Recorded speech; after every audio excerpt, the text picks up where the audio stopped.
an e-governance session.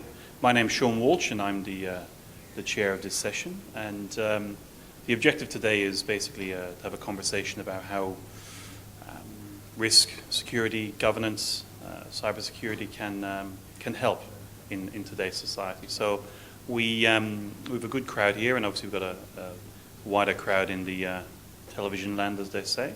So I'll try and keep my jokes to at least less than a dozen, because I run out after 10. But I'm joined here by my good friends Laurie Joyce from Australian Red Cross Blood Services and Stuart Harrison from Medibank, both large Australian and well-known brands, very respected brands, and trust and confidence is quite important for them. So I'll let these gentlemen introduce themselves. Thanks, Sean. I'm Laurie Joyce. I'm the Senior Manager of Security Compliance at the Blood Service.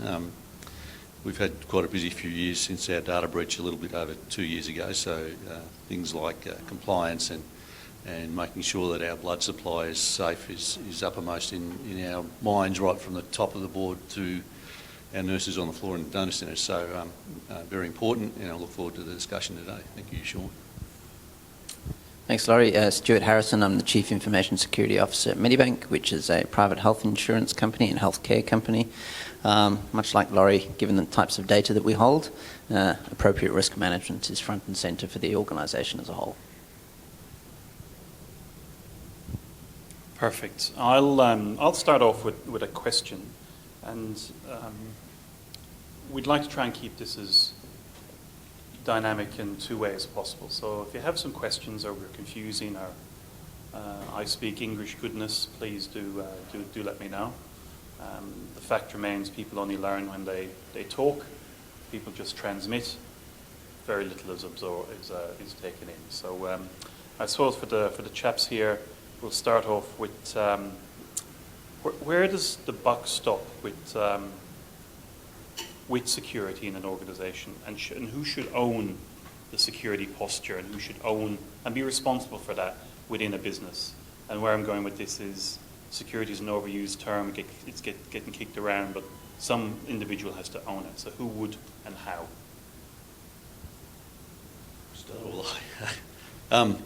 It obviously starts at the top, but so that's from the board down, and unless you have board engagement, it's very difficult to get anything done. Us as security professionals tend to talk to the converted most of the time, so being able to introduce that conversation right across the entire organisation is very important.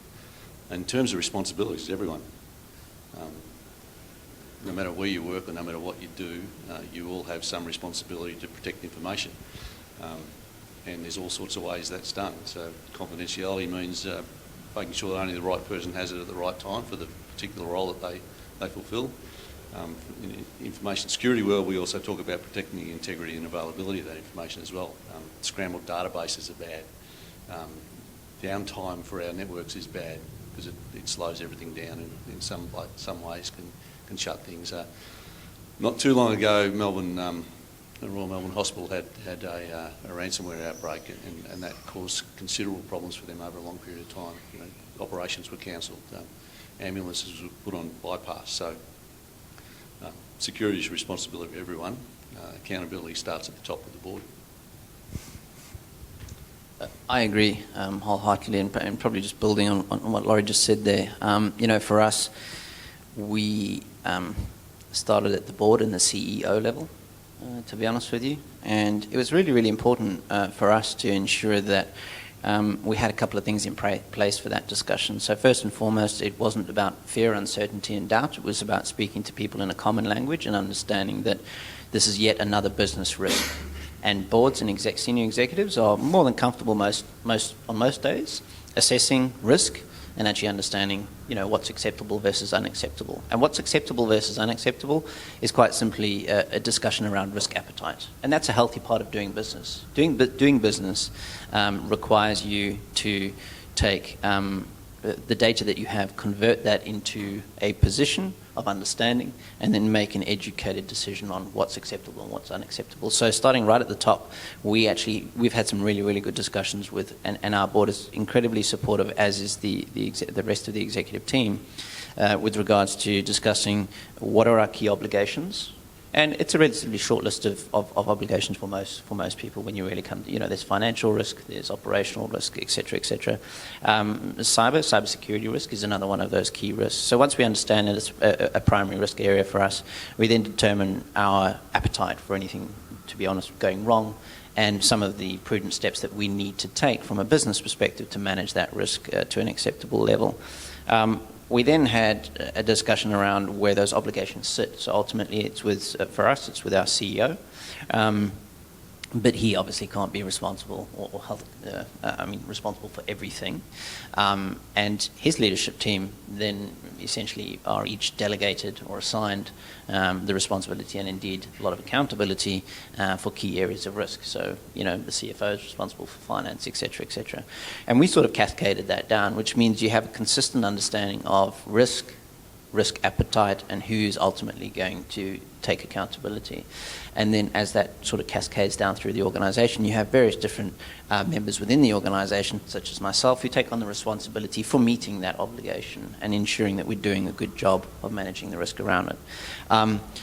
But again, a really, really important point to call out here is that you can't just have the top-down approach. It's really, really important that people throughout the organisation understand that, each of us have a responsibility, first and foremost to the people that are our customers, and secondly to the organisation, and they're often intrinsically linked in many ways.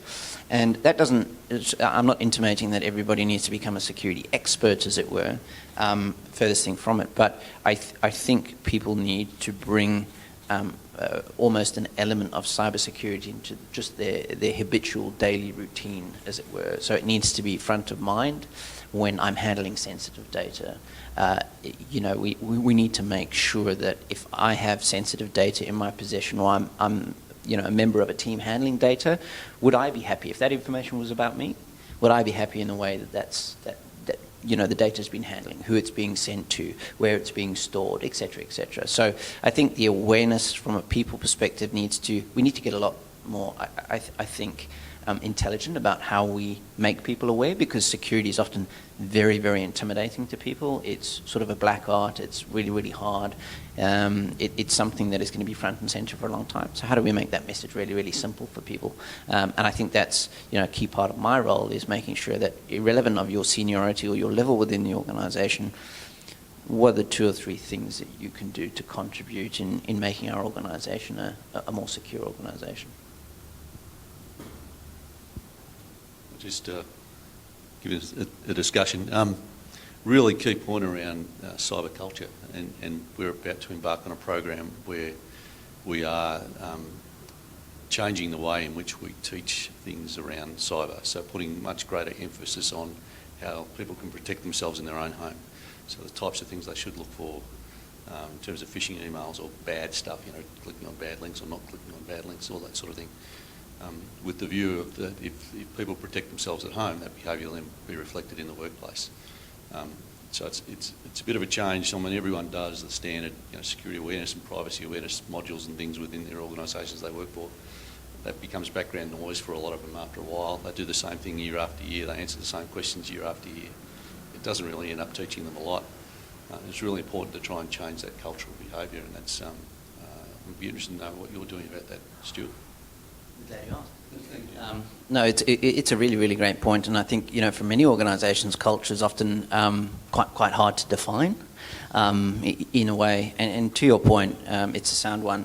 We have annual compliance training, and everybody sort of chugs through and they click on all the answers they wrote down from last year or remembered or whatever the case may be. But true awareness of security, to your exact point, is making it personal to me. So very much in the same way I described, if this data was about me, it's almost taking that one step further. And what we are doing from a training perspective is we have multiple different sort of training events throughout the year, both formal and informal, where we'll simply do a cyber health check on your mobile phone or on your social media account. And the teams, the security teams will sit down with our employees. We'll have a nice little cupcake or something, just to sort of, I guess, you know, draw the bees in, as it were, and actually really sit down and go, you know, what's the difference? It's really, really simple stuff, actually. What, you know, why is an 8-character password no longer good enough?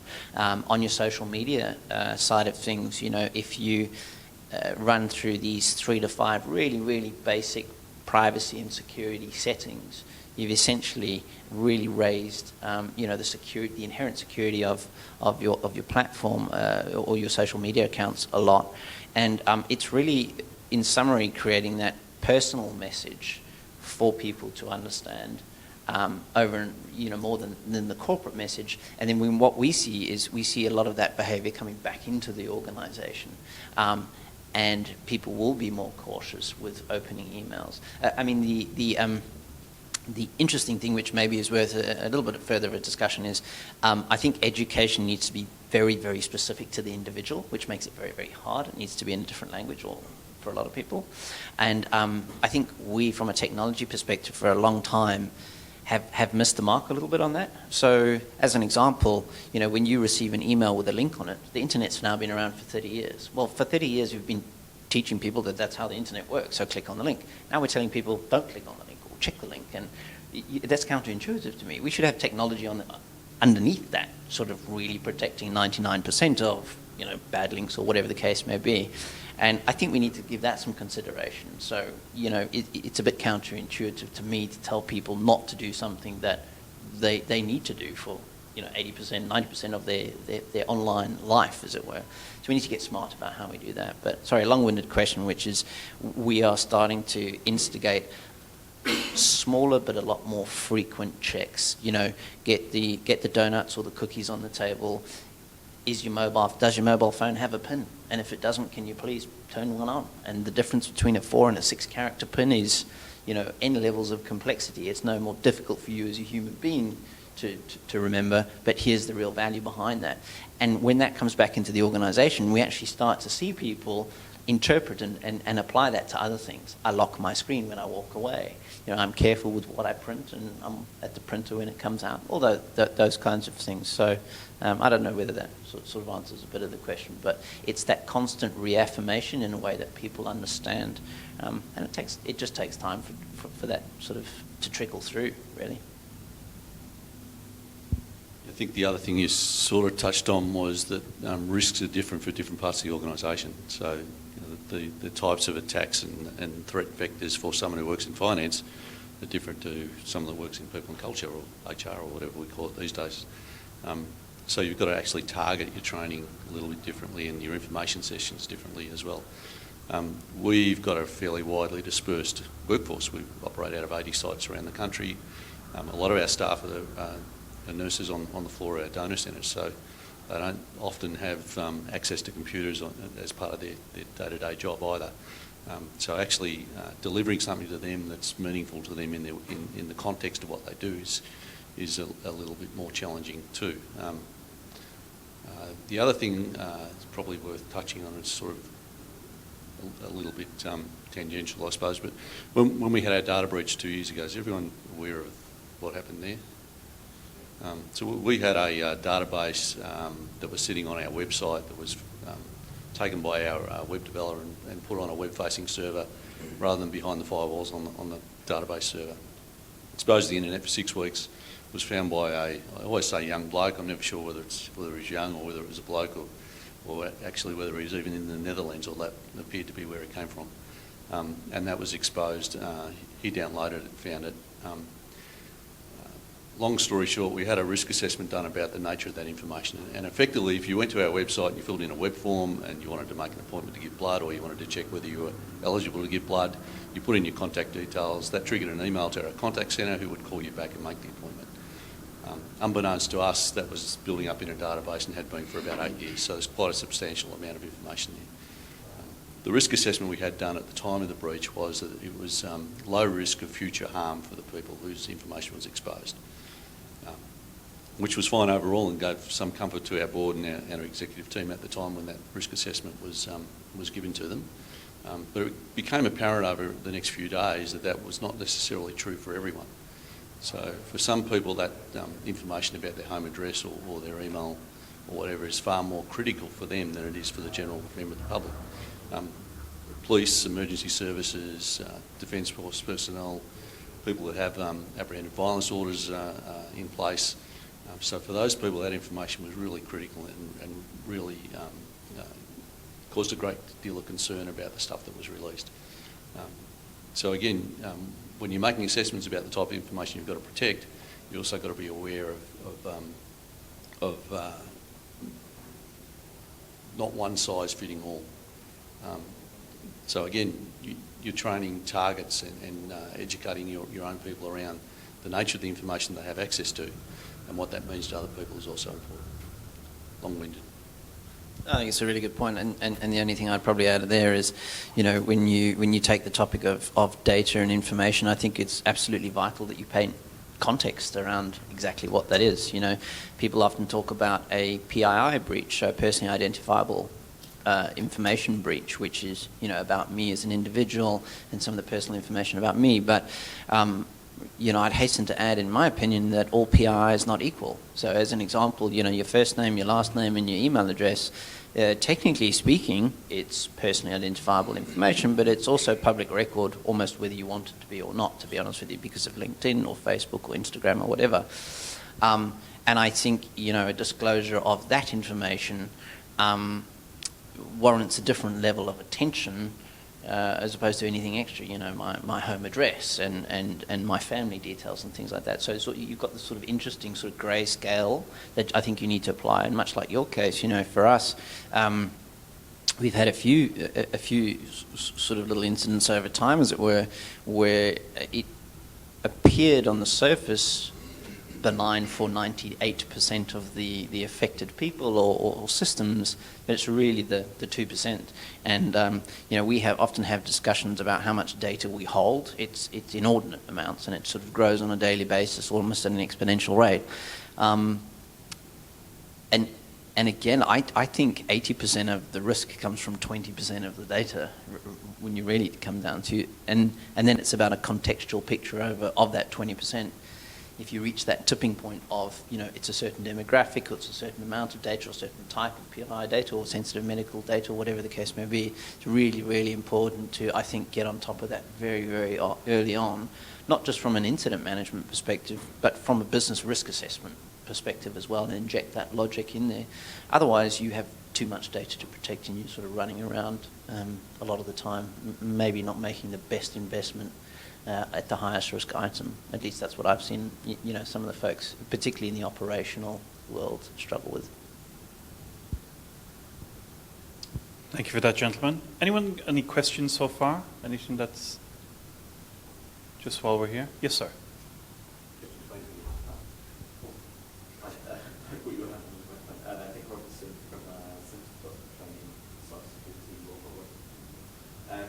Do you believe that there's kind of this term cyber hygiene is quite important now within organisational levels? And I kind of like the way you were explaining that you're making an effort to train people about how they're perhaps using their devices and stuff like that. Do you also agree that there's almost a blurring between workplace and home as well? People are taking the devices between the two as well. Has that become a major problem? But also in the training, it seems like quite a lot of it. I'm not saying in your organisations, but it does appear to be like tick box exercises. So is a new approach still needed, or are you in your own organisation doing that? I think it's a great question, so thank you. For me, personal opinion, you often hear people talk about work-life balance. I think it's exactly that. But if you take it one step further, I think there's a real blur between work and personal life. You've now got a digital device, as an example, that is used for both purposes all of the time. So I think we need to take that into consideration, absolutely. The base hygiene is a really, really interesting question, because a lot about, a lot of the discussion just from a technology perspective is what do we need in place to actually provide a solid foundation to build on top of. So before we do anything security-wise, what are the ticket to plays? What's the ticket to the dance? In essence, that solid foundation that we can then layer on top of. And I think that's often missing for a lot of organizations, you know. And it might be a bit of a technical example, but you know, when was the last time you updated your mobile device to the latest patch or operating system? For some people, they take it out the box and 2 years down the line, it's still going, hey, update me, update me, update me. So base IT hygiene or technology hygiene is a critical part of just building a more sort of secure environment, whether it's work or your personal life, really. And I think we need to think long and hard about educating people that you've just got to keep everything up to date. You know, Patch Management 101 says just keep it up to date. More stable systems, more reliable, you know, and more secure by very definition. And sorry, the second part of your question was? I guess the kind of training itself has become almost like a tick boxing exercise. Yes, and yes.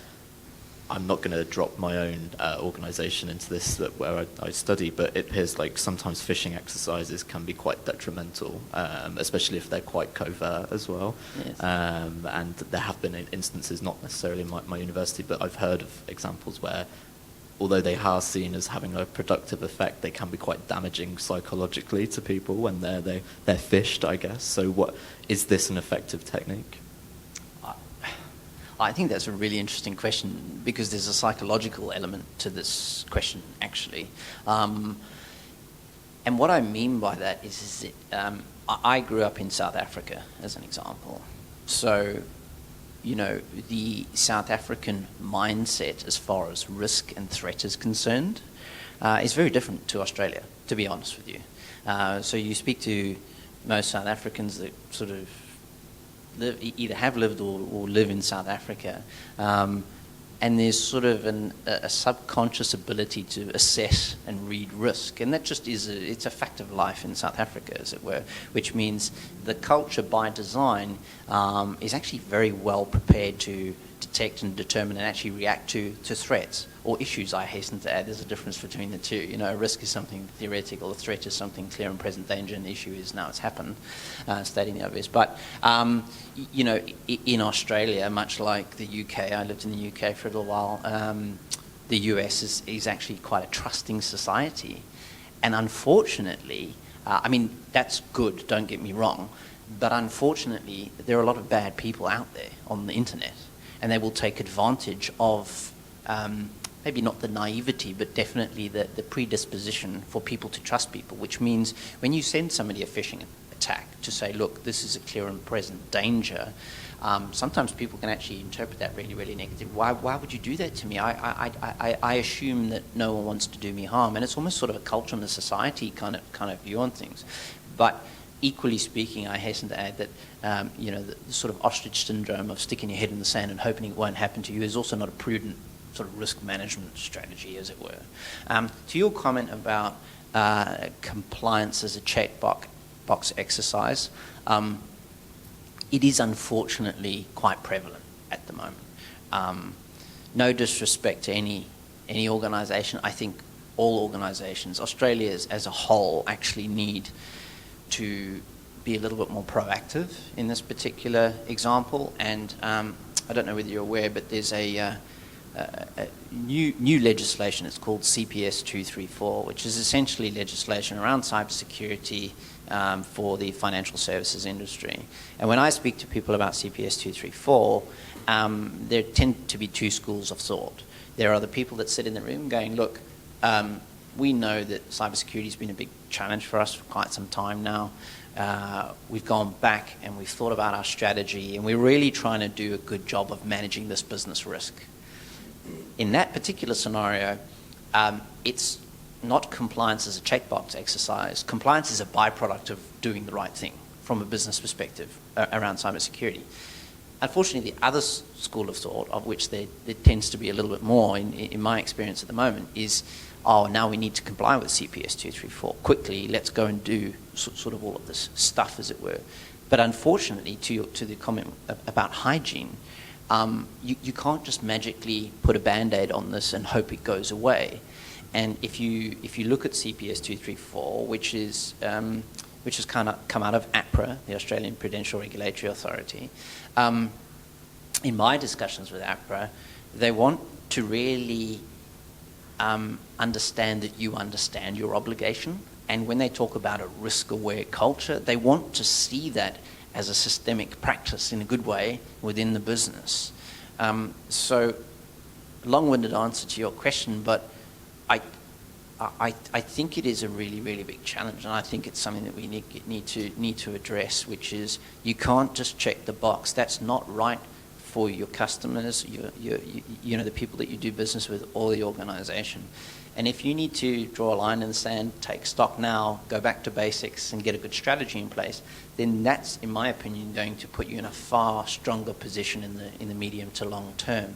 Because then it doesn't matter, within reason, it doesn't matter what legislation or rules or standards come out, you will be very well positioned to make small adjustments rather than what is potentially for some organisations a huge shift, both at a people, process and technology level. I hope that answered some of your question. Yes. I'll answer first. Okay. I hate tick box exercises, but when you work in a highly regulated environment like most of us do, whether it's financial services and APRA or us with the Therapeutic Goods Administration, blood and tissue regulations, then they are necessary. The challenge and the trick is to not name and shame people when you're doing things like phishing exercises, to try and make sure that there's some good teaching points associated with them. Because the last thing you want to do is scare people so that they don't do anything at all. You want them to be, if they see something suspicious, to report it. We did a phishing campaign probably pre-data breach actually, so a little over 2 or 3 years ago. And we deliberately made the emails we sent out look like they came from our systems to give us an understanding and a baseline of where we were at that stage.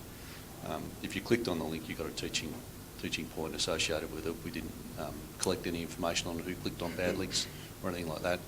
But it gave us a baseline, and we saw over that 12-month period that people were being educated and they were reporting bad stuff more often, so it had a positive impact from that point of view.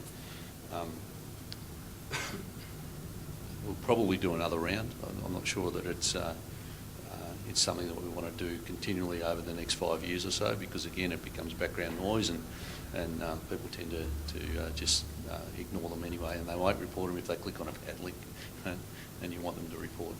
I forget what the other point was as well. It was the first point more about things blurring between the organisations. So when you have people that have to bring their own devices to work and back home and stuff like that. Clearly, certainly information is now everywhere. There's no such thing as a secure perimeter anymore because you carry it on your mobile phones or on your tablets or on your work laptops at home. So it is blurring, and that's why it's so important to make sure that you're educating your people around cyber health overall, not cyber health in the workplace. I'm Professor Alex Noort from Caltech University, also South African expert living in Estonia. And so there's this latest monstrosity coming out of Brussels called GDPR that has resulted in tricking the parliamentarians of the European Parliament into voting for Article 13 and 11, which is quite controversial and endangering how we use the internet. But and the big push on at the moment is to get cyber security insurance. So I'm interested to know what you think about cyber security insurance, and whether or not you use it, but more just whether you think it's important. My organisation's decided that they will take it out, whereas 2 years ago it was felt that it wasn't really something that we could afford or should or could do, but the value proposition has really changed there in recent times. So I'm just interested to hear what you think, because of the fact that you can get experts to come in aligned with that insurance to make sure you're on targets and things like that. Teresa Gordon from ACAN. I smile because we have that discussion every year, and I'm exactly where you were I was exactly where it sounds like you were 2 years ago. This is just, it's not worth it. And it was simply not worth it because the insurance industry, to be frank, hadn't caught up. And the expectation was just so far away from reality, it didn't make sense, because the amount you would spend, the cover you would receive, just didn't equate to the expectation of what you should have in place. And a really, really simple sort of example, I'm plagiarizing a little bit, or sort of taking poetic license rather, but all of your systems must be current and patched. And if they're not, then your insurance falls away. It's a really? I mean, okay, look, I don't like the fact that we run legacy or don't patch, don't get me wrong, I'm not endorsing that, but the practicalities of business is a little different from that.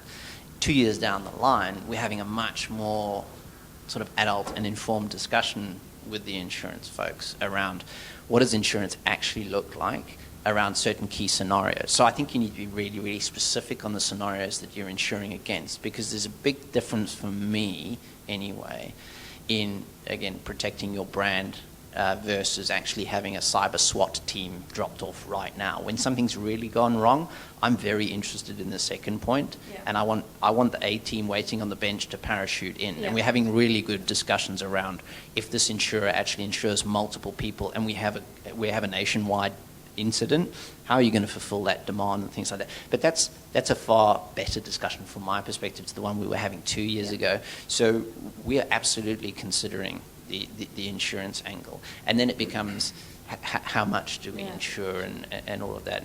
And that's quickly a business and a sort of a finance are in the room contributing to that as well. But it's definitely, from my experience, it's heading in the right direction. I'm going to have to talk in hypotheses here, because if you have insurance, you're often not allowed to talk about it. So hypothetically, some organisations have experienced that the stuff they thought they were covered for wasn't actually covered. I agree that I think the industry has matured a lot over the last couple of years. The insurance companies are much more clear about what they are offering and what they are covering, whereas 2 years ago they didn't really have a clue, that no one had a great deal of experience in that space. My view is we're all going to get breached, and the importance is your recovery afterwards. Reputational stuff is really important, and I agree with having the A team on standby. So it becomes then a question of whether the premium is worth paying, or whether you're better off paying for a retainer for a really good incident response team to come in and help you tidy up at the end. So that's a discussion everyone needs to have, because it's still a very hexy thing to enter into, and they won't cover everything. Stuff directly related to the incident, yes. The aftermath of an incident, which is often the most expensive part. In our situation, we've spent probably about $8 million over 2 years in terms of remediation. Post-data breach, we had Ernst & Young, who are our internal auditors, did a review of the incident itself and our response to it. PwC were tasked by the board to come in and do a full end-to-end security review. The Privacy Commissioner investigated. Out of all of those, we had around about 100 recommendations. Not to say we weren't secure beforehand, but you know what auditors are like. They'll find stuff that you need to fix. And many of those had multiple action items associated with them. So we had to ramp up very quickly and bring, we had a team of, I think, around about 20 extra people at its height, dealing on remediating those activities and action items that were identified. Insurance covered some of the stuff related to the incident itself, but not to all those other activities, which are the most important things down the track. For us, it was really important to ensure that we had a safe blood supply, and the critical thing for us at the time of the incident and the breach was making sure that, as much as possible, that people didn't stop giving blood. That was really important. So everything we've done subsequent to that is around making sure that we can maintain that blood supply and the fond position we have in most people's hearts in this country because of what we do. We're lucky from that point of view, because we do hold a trusted position. We haven't lost that yet, but everything we've done subsequent is to make sure that we minimise that risk going forward. But yeah, back to the original point, insurance is one thing. Recovery and response capability is probably more important in my view. And just to add on that, the recovery and response angle is something that I would advocate 10 out of 10 times. Practice for worst case scenario and work your way back from that. So understand what it is you're protecting, and most importantly, why it is so important to protect that, and then work your way back. And you start to answer a lot of questions around business continuity management, crisis management, resilience for the organisation, and indeed insurance, because there are things that you simply can't insure. You know what I mean? We hold our brand very high, and it's up to us to really do a good job of managing that in a tough time. There's no one else that can, we can sort of, nor would we want to delegate that to in sort of the highest level. But there are absolutely key tasks that we can and should be considering. How do we scale our workforce rapidly to contain the issue and recover as fast as we possibly can from that incident? Alexander. Oh, yes. So after 5 years in Estonia, so Estonia's quite sophisticated in e-governance, and it's really very convenient to live there once you get used to it, having all this e-governance capability. But the downside risk is, yes, and all public and private organizations rely on this X-road system, which is the backbone of the e-governance, and then there is public-private key ID cards and all that, and everybody's using that. So, but in 2007 there was an attack allegedly out of Russia, and I didn't live in the country at the time, but when I talk to Estonians, they're still shaking because I understand now if you take down this backbone system, X-road and all that, you literally have to go to the forest, start picking berries and go hunting and fishing. And it shuts down really all organizations. So that has led to a lot of fortification. I mean, there's a massive NATO cybersecurity center outside of Tallinn. It's even led to the establishment of a cyber militia, which is run by the military, but it's open to like young hipsters who blow smoke and who are very, casually in a tie and all that. So the military is a bit of is not in your face there. It's run by civilians, but there's a very high degree of security awareness and what happens to you, because I've experienced it if you take down the entire infrastructure and really all organizations. So I understand now Australia is ranked second in terms of e-governance or so. I heard this year. So it suggests maybe not yet, but maybe in the near future there will also be this type of integration. Like in Estonia, this X-road system, maybe something equivalent will emerge in Australia, and then other organizations become very tightly integrated. So are there any provisions or thoughts about this, how to act if there's, let's say, a national attack to take down this infrastructure, and how would organizations respond to that? Look, it's an interesting question, and I've only read one article about the Estonian system, and I thought it was great from the perspective that it's been an ongoing effort, in my understanding, for Estonia for many, many years. They were sort of 30 years into their digital, right from the original split, as it were, when the country really started to establish its own identity. I think there was a real drive and an imperative, at least from my perception there, to sort of embrace everything that digital has. But I heard a very interesting analogy from somebody just the other day where, a lot about defending a country hasn't really changed in a very long time, if you really think about it. I think the threats are far quicker to spread throughout the globe. But, going way back, you got the castle and the moat, and then you expand your territory to, various different countries, and you establish strongholds from there. There's humanity's always sort of had the understanding that we need resilience in the true sense of the term. And if you plan accordingly, in other words, you don't want to put all your eggs in one basket. You don't want to have a supposedly very secure system that you perceive to be impenetrable and just, rest on that. It's various levels, from my perspective, it's various levels of resilience based on your risk appetite in the true sense of the term, and the material effect that would have on the population. So a hypothetical example, if it was all-seeing, all-knowing, one system only, and you had to only take down that one system, I would say that's very bad. You haven't really got enough resilience in there from from a continuity perspective or crisis perspective. And that's no different to what we face today with electricity and, you know, power grids and with water supplies. What if, you know, Australia's or at least Melbourne's water supply was polluted? How would we recover from that? What else would we do if we suffered a drought for 15 years? You know, do we have enough desalinization plants? Can we actually make it scale given the population will continue to rise? I think those are the kinds of questions you need to ask. It's no different from you know, embracing a digital sort of government and future is absolutely the way this needs to go. I think the pros, as Estonia has already proved, with, you know, everything from car licenses to driver's licenses to voting to whatever the case may be, I think it's very, very strong. I think it's great, but you do need to, I think, have levels of redundancy built into that system. And I don't know, so it's an honest question. I'm not sure what happened with the big hack in 2007. But I hope the folks are thinking long and hard about how can we decentralize or how can we compartmentalize a lot of those systems so we don't have the same thing again. It's a bit like circuit breakers in electric circuit, right? You know, you don't want the whole grid to fail, you want it to fail. Or aircraft is another great example. You always have 2 engines, 2 hydraulic systems, et cetera, for exactly that type of scenario.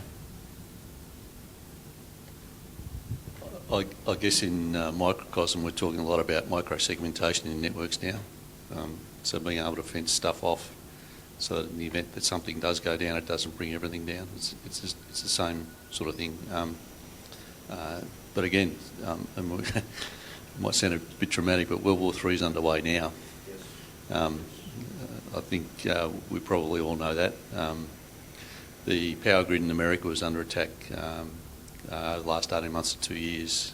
Quite significant attacks where it was brought down. Quite large areas were blacked out. The systems themselves weren't directly attacked. The bad guys got in through third parties. So that resilience and trying to uplift everyone is really important. To Stuart's point, I mean, we always talk about defence in depth. You know, the old moat and gateway or portcullis and things like that were fine back in the day. It's not so fine anymore. So bad guys are ahead of the good guys all the time. We're always reacting. From a government point of view, from an organisational point of view, and to use what might be a bad analogy, you don't have to be the fastest runner in the woods when you're being chased by a bear. You only have to be the second fastest or second slowest. I mean, the other thing as well, from that point of view, I remember being a young copper walking around the streets here in the 1980s, and there were bank robberies every day. The banks reacted by putting flyaway screens up in front of their tellers and armed guards standing out the front of the bank. Armed robberies didn't stop; they just moved to the next easier target. No, petrol stations or 7-Eleven stores or those sorts of things. So it's a catch-up game. You need multi-layers of defence. You need to make sure that one thing's brought down, you're not bringing down everything. And a game we're never going to win, I think. Just try and keep ahead of the pack. I think to that exact point, it's often, you just have to think like this in a way at some point, which is, to Laurie's point, it's going to happen. How do we contain it as quickly as we can and recover? Because, you know, with all the engineering brilliance in the world, the attackers have to find one hole. We have to protect 1,000 of them. And it's fundamentally about that reaction time. If you've got that quick reaction force in place and the ability to really, really get on top of that quickly, you can often limit the sort of collateral damage. But I still think there's a huge opportunity in that sort of e-government kind of world to do a lot of good. And it's how do we solve these problems collaboratively, government and industry together, working to make it better and better as time goes on. I'm Hank Wolfe from New Zealand. A couple of years ago, I was involved in a security audit of a hospital and encountered a continuity system that I haven't seen. Maybe you've heard such a thing, but they had a tarpaulin with pockets in it and cards in it. And they were prepared for the worst because we have, earthquakes over there. And so if all of the infrastructure was gone, they just rolled this thing out. You took this one, you took this one, you took this one, went off and did the function that needed to be addressed at the moment. And it was really novel and simple. And they did exercises every 6 months to make sure that it was up to date and everything worked. I think that's really cool. I did too. Clever. It's really, really cool. Something that I read the other day was, it's not quite as cool as that, by the way, but there's going to be a resurgence of backup tapes.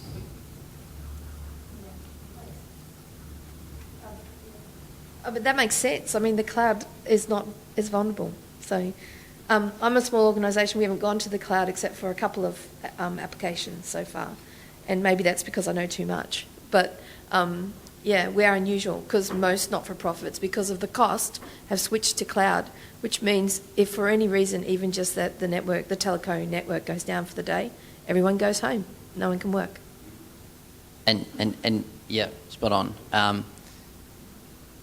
I'd like to think that everything's getting more and more robust and resilient, but that is definitely one angle. But the tape angle that the reason I think it's tape backup, your good old traditional sort of tape that you actually eject, is so that you have an offline copy of your data that no hacker can get to.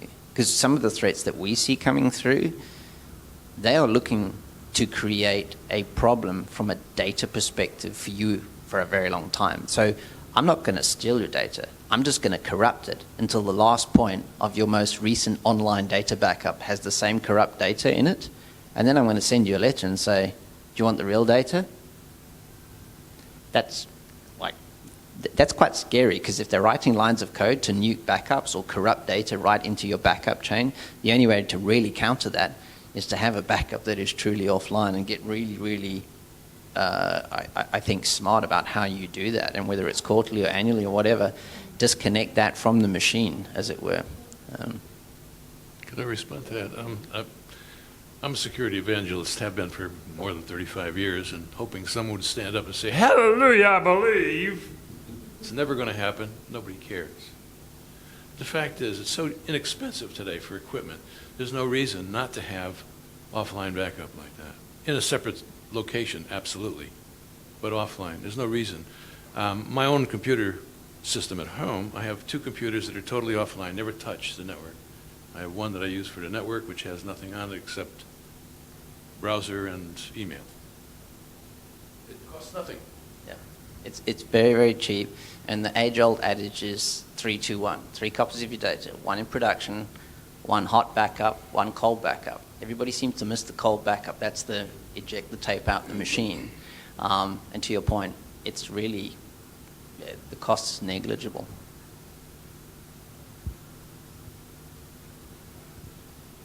Sorry, just quick one point to kind of draw all these comments together. Actually, my PhD thesis focuses on Estonia's attempts to kind of mitigate against this risk that we're talking about from 2007. And for 15 or so years now, they've been backing up this data from X-Road and taking it in diplomatic bags to actual embassies around the world. And this was seen as quite a cumbersome method, but I can see your point that like physical backups do matter. But now they're trying to do a sort of digital version and storing them within data centers around the world too, to kind of, in the event of some kind of emergency, that they'd be able to operate from another part of the world. And I could kind of see this being a useful thing for quite a lot of governments that have faced the kind of threat of an earthquake or a volcano or something, to be able to sort of operate or effectively back up to a different part of the world. Just maybe information public cloud. Yes, it's done via cloud computing as well. Yeah, so they're working with a data center in Luxembourg, which is really interesting. And I'm not sure if many people have heard about this at all, but I'll happily talk to you about it. So Estonia is now the first country in the cloud. So if somebody from the neighborhood wants to hijack the territory, it doesn't really matter, because you still got your CELI, and you can still interface with the clouds that are replicated. That's quite unique. No country has done this so far.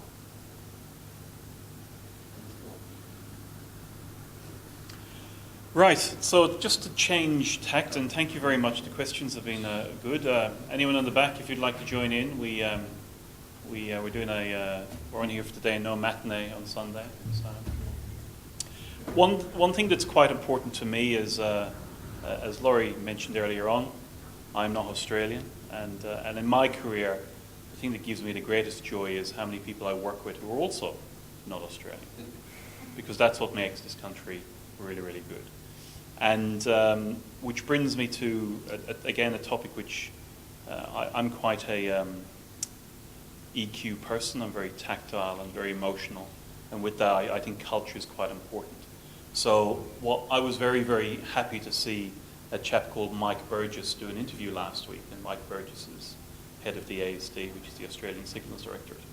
And I'd like the chaps to talk about basically culture within security, in the sense that Mike was openly talking about the organisation, openly talking about the people that work in that organisation, and the boys and girls and multiple cultures they want to work in that organisation to make it a better place and make Australia a safer place. So for us as a country and a community, having many cultures and many different people from everywhere, how that can support and help build a better cybersecurity model, so everyone contributes and it's not all just white bread, if that makes sense.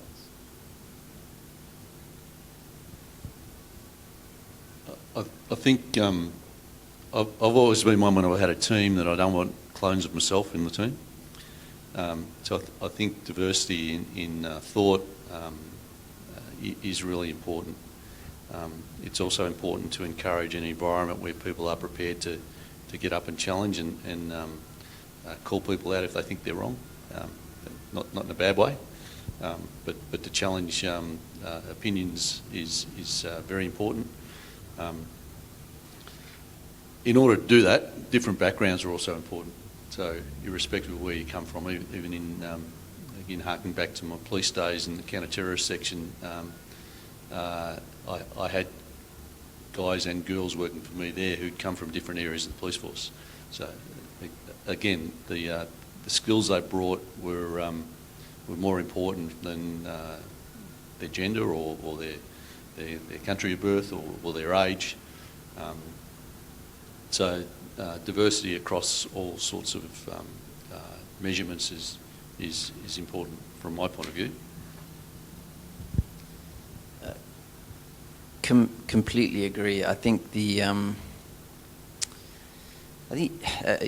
picking up on your comment there of diversity of mind, I think we need a lot more focus on that, actually.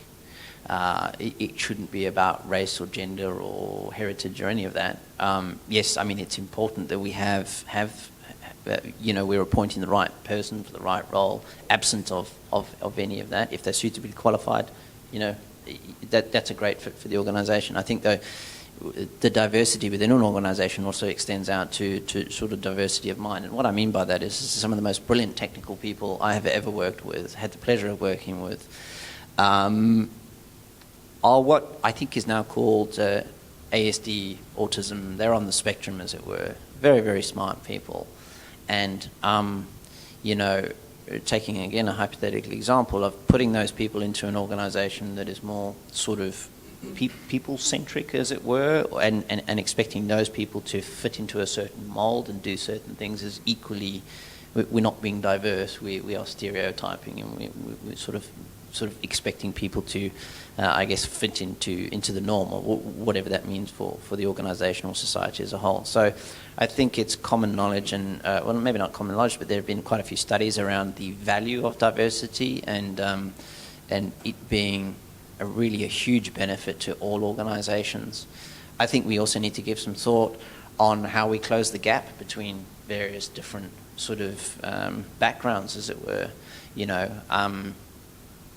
I really value just one example. I really value having women on the team because they often bring a completely different perspective.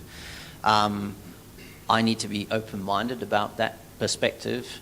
And again, I think the counter ask is that all women are open-minded enough to go, white Anglo-Saxon male, all the rest of it. He's maybe got some other habitual things that he needs to change over time. So I think that's when we can have a really, really just good, open, honest discussion about diversity of people, just humans, and how we make that work together in a mold. Because for many, many years, humanity has sort of come together in certain demographics or groups for whatever reason, and we're challenging that model, rightly so. But that's not going to come without tension and friction. We just need to figure out how to move forward from that. It's Laurie Patton. Can I just intercede with my point of view? I used to run television stations, and I always said that the trick in running a television station was to get the left-brain engineers who were obsessed by technology but not terribly worried about what the content was, to work collectively and collaboratively with the right-brain creatives who were obsessed by the content but didn't much care how it got there. And I think television stations are a very good model to look to for how those two different groups realise their interdependency.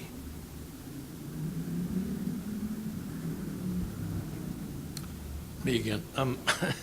Over a long career of about 60 years, I've observed that many managers are afraid to hire somebody who's smarter than they are because their security is threatened. And that usually costs them in the long run. And it's generally younger managers. We're older people here. I mean, maybe you're not so old, but most of us, some of us are older people. And recognize the importance of not being afraid to get somebody who knows more than you do, or who has greater talent potential than you do. And then you delegate and let them blossom, and they reflect on you. They make you look good as a manager as well. But a lot of young people don't see it that way. I said before, I've always valued people who are smarter than me, and that's probably most. I think lots of people tend to get shoved into pigeonholes as well, and that's a real issue and a bit of a bugbear of mine, that we don't spend enough time getting to know the people that already work with us and understanding what skills they've got, what background they're from, because that does bring different perspectives that are valuable. And we've got a lot of work to do in that area. Certainly from a blood service point of view, there's still people I've worked with for probably 7 or 8 years on my floor that I've never actually spoken to, in a one-on-one sort of engaging, who's your wife, how are your kids, how many pets you got, sort of way. So I think we've still got a lot of work to do in that space.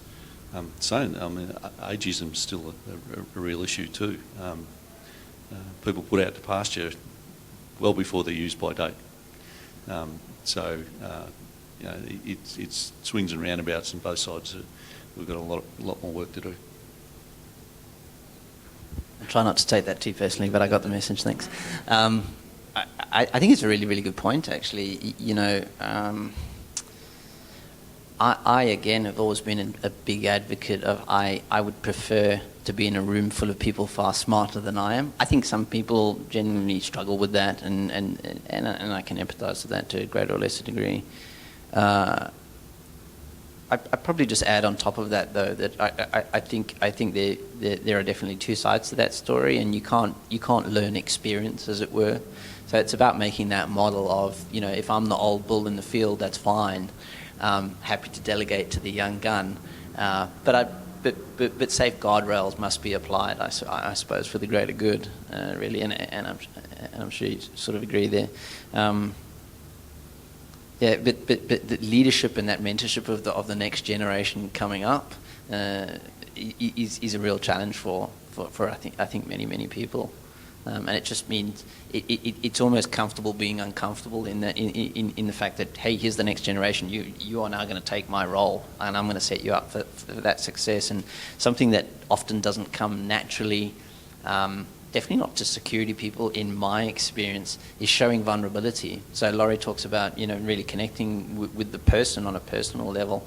One of the most interesting and I think humbling experiences that I've had is, as part of our leadership team, we actually get together regularly and discuss our personal lives and sharing sort of more vulnerable things. I think that really helps in connecting with people and making that sort of journey for the upcoming leadership even more beneficial for everybody in the long term. So a bit of a philosophical sort of tangent there, but yeah, it was really, really good from my perspective.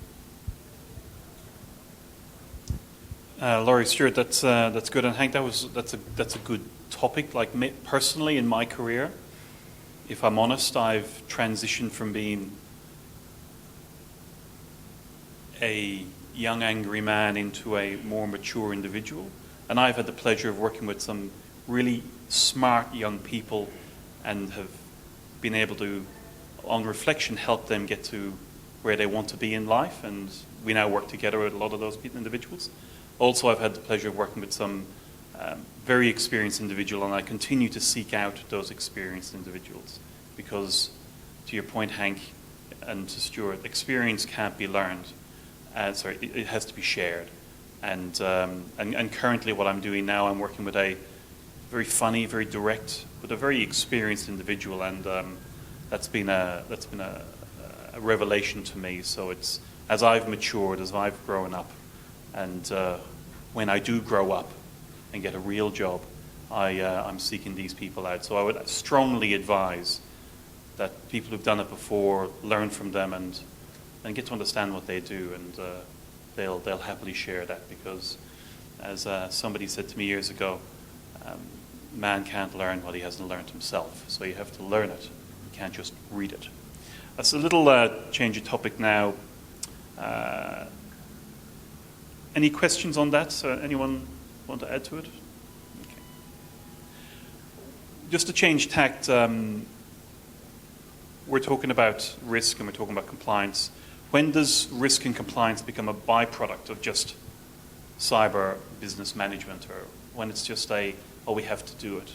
How do we sort of try and ingrain that in how the business operates? After a breach. And I wouldn't recommend everyone has a breach to help drive it, but quite seriously, just prior to our breach, we had a new chairman of the board, a new chief executive, a new chief information officer. So things had started to change because they came with a cyber mindset, I suppose. Previously, trying to drive things from quite a few levels down in the organisation where I was at was difficult, particularly without a lot of support up top. That had changed, and certainly it was like a big whack in the face when the breach occurred. So that was really driven from the top down.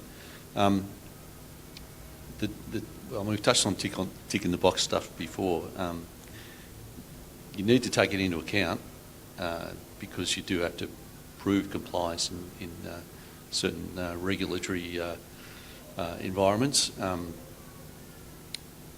And I think we also touched on the fact that we need to change the culture of the organisations. That a lot of chicken and egg stuff here. What comes first?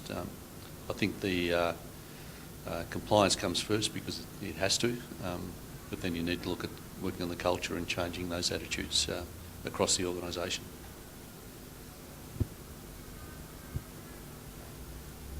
Yeah.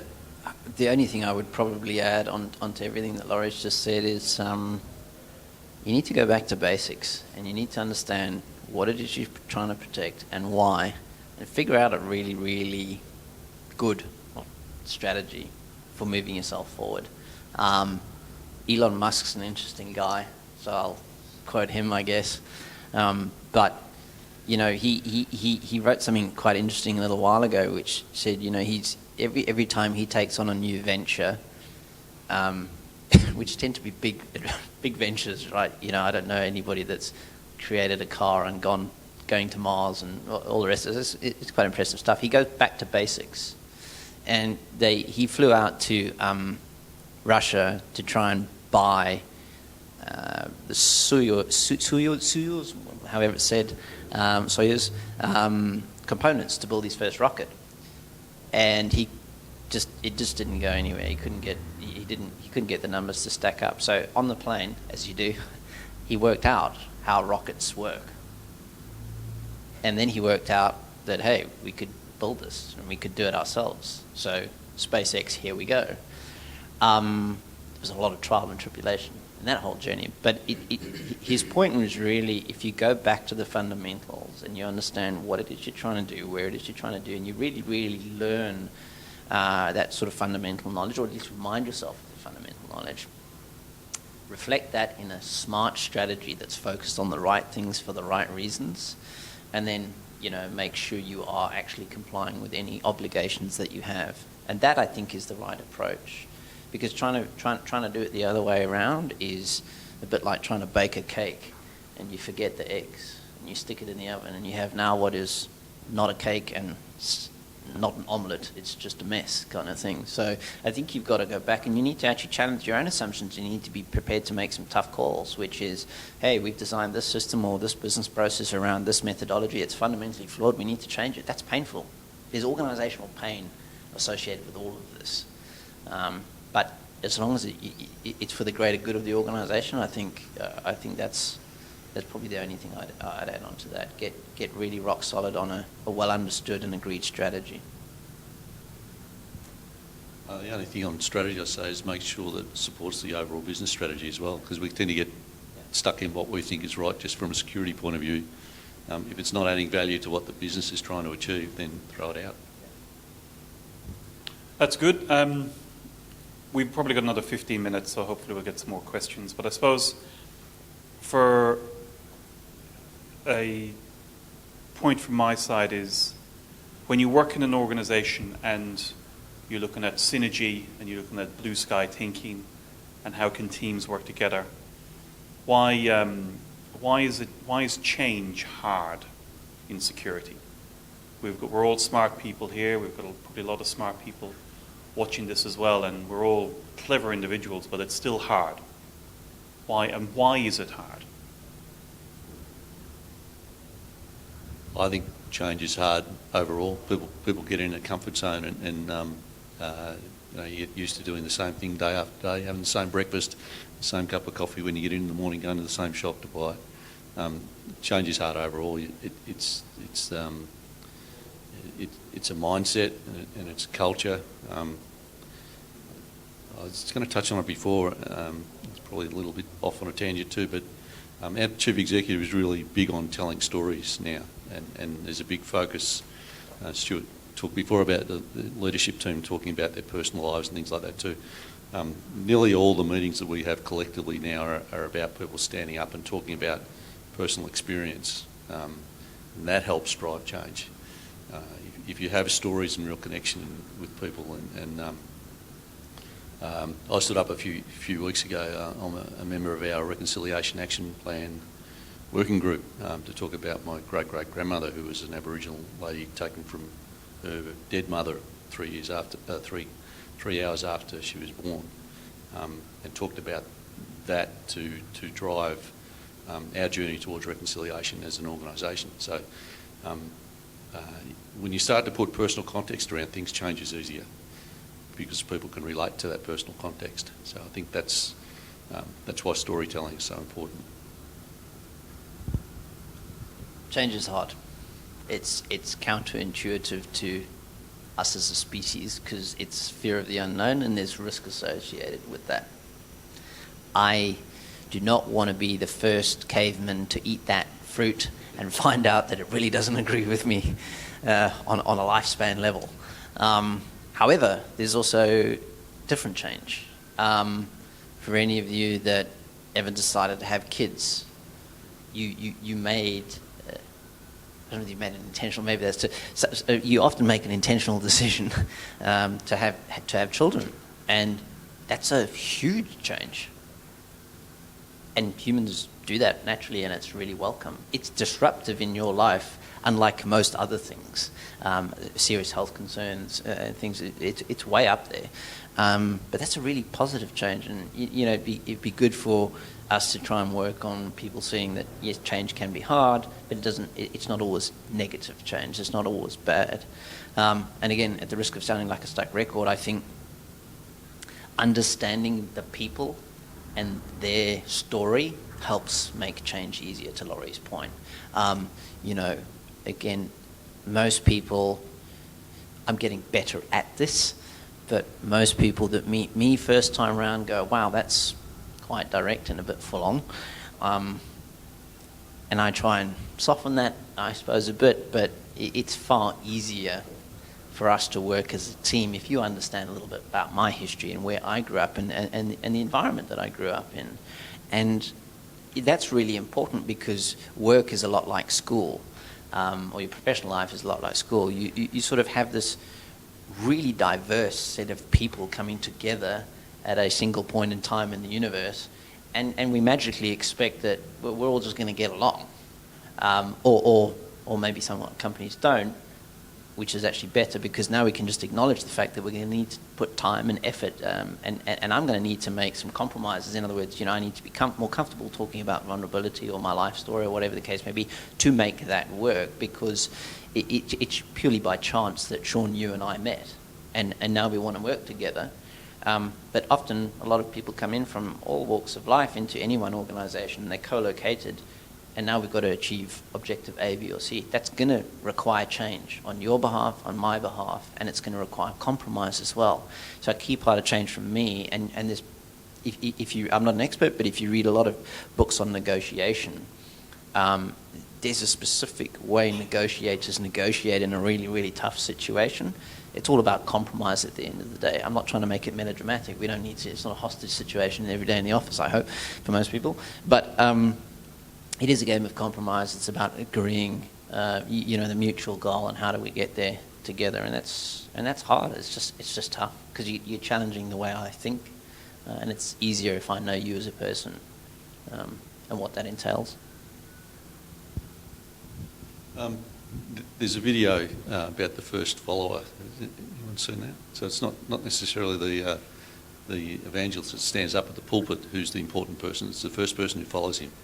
So, because then you start to drive real change. You're able to get other people to come along on the journey with you. So, again, if he tells the story right, he'll engage with people and bring them along.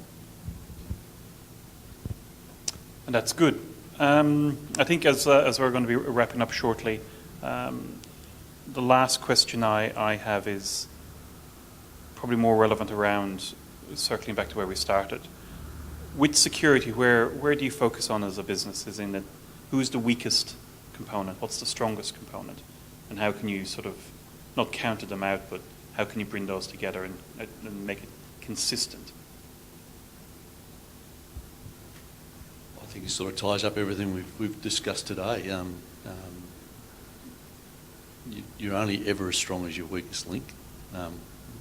The bad guys only need to find that one vulnerability to exploit. We've talked about all that. So you need to work on the culture of the organisation, educating people to understand what the threats are.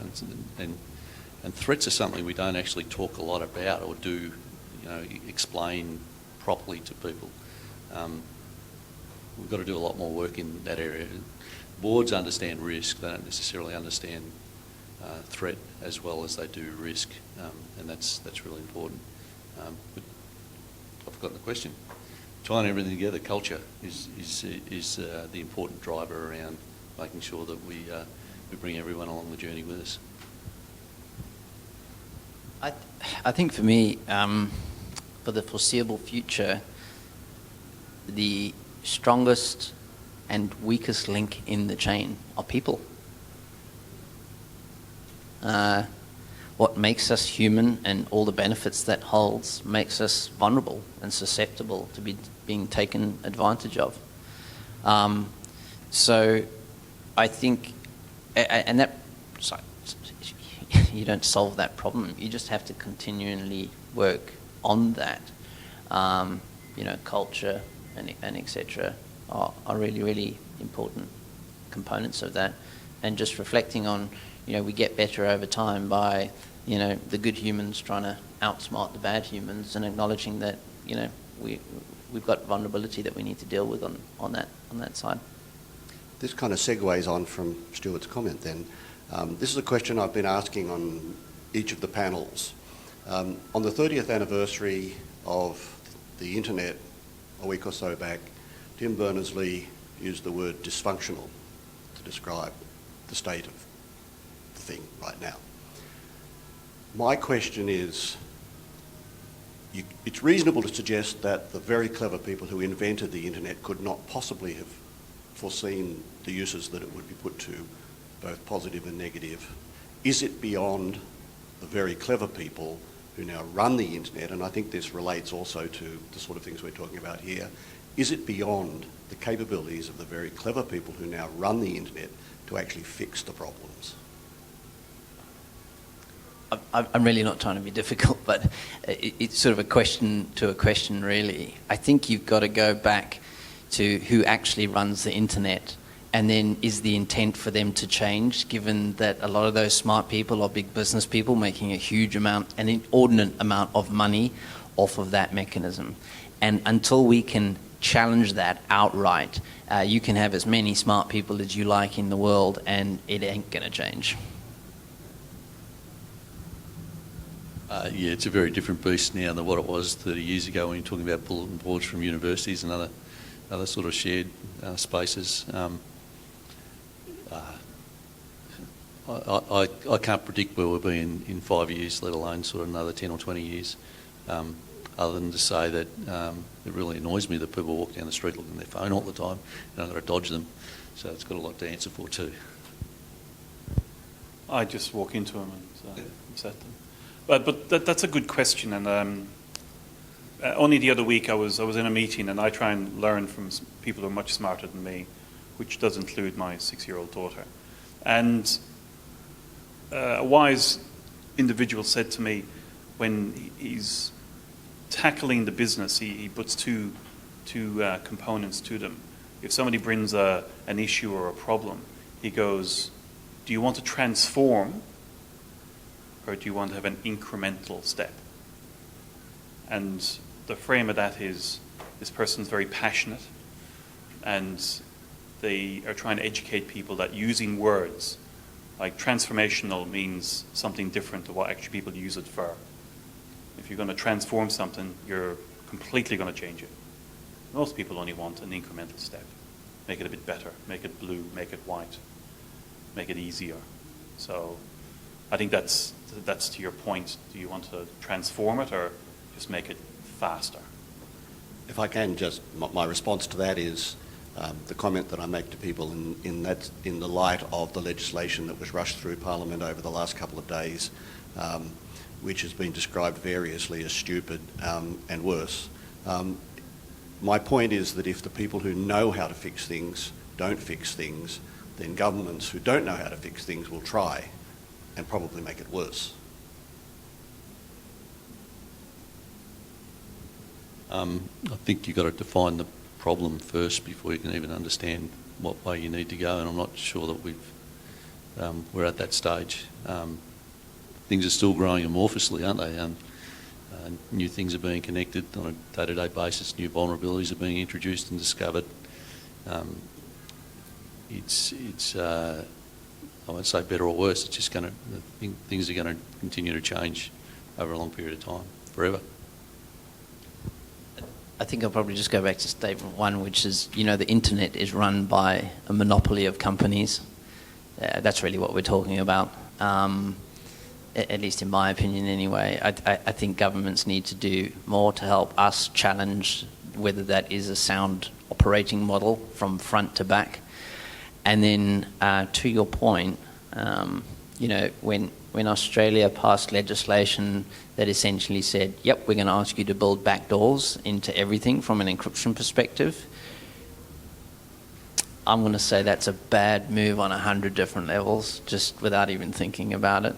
So please help us global citizens in the right way and don't rush into these things, because it appears like a rather poorly thought out, very rushed exercise where we weren't consulting with the right people, with the right clever people to help make an informed decision over how we combat the risk and indeed a clear and present threat and often an issue in a far smarter, more intelligent way.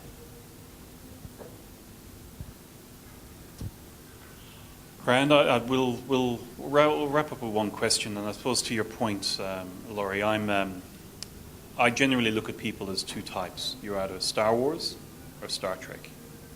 And the reason for that is... Star Wars. No. Star Wars is dark and there's good and evil. That's it. You're red or blue. In Star Trek world, we're positive, and it doesn't matter how many wars or how many aliens appear, good things will happen. And to your point, Laurie, about the internet, I try and look at things, I try to look at humans as positive. Maybe it's the emotional person in me, but despite all the bad people, despite all the negative things, despite all of the massive denial of service that you may see against a specific country or organization, humanity generally wins. And I think we just need to keep that focus. And if we lose that focus, well then winter's coming and we're just in a bad place. So that's the emotional side of me. But I suppose I would like to ask the chaps, thank you for making the time. We were very worried that this was a long period of time and we'd fill it with either stand-up humor or life stories, but I thought it was going very well. So thank you for your input, and the questions have been really smart and clever. Thank you. If there's any final comments from the chaps, but thank you for making the time. I know you're busy individuals, and thank you very much for sharing your stories. And as everyone has said, stories make people, and don't forget to watch the new season of Discovery from Star Wars. We generally talk about whether you're Marvel or DC. And I guess there's really no such thing as Superman, because even Simon and Schuster had to invent stuff that attacked him like kryptonite as well. Whereas the Marvel universe is more about flawed human beings with special powers that try and do the best, even though they sometimes fail, and that's a bit like most of us, I guess. I have no smart movie analogy to add to that rather interesting summary, other than to say I really enjoyed the discussion today. Thanks again to the folks in the audience for asking some really good questions, and really enjoyed it.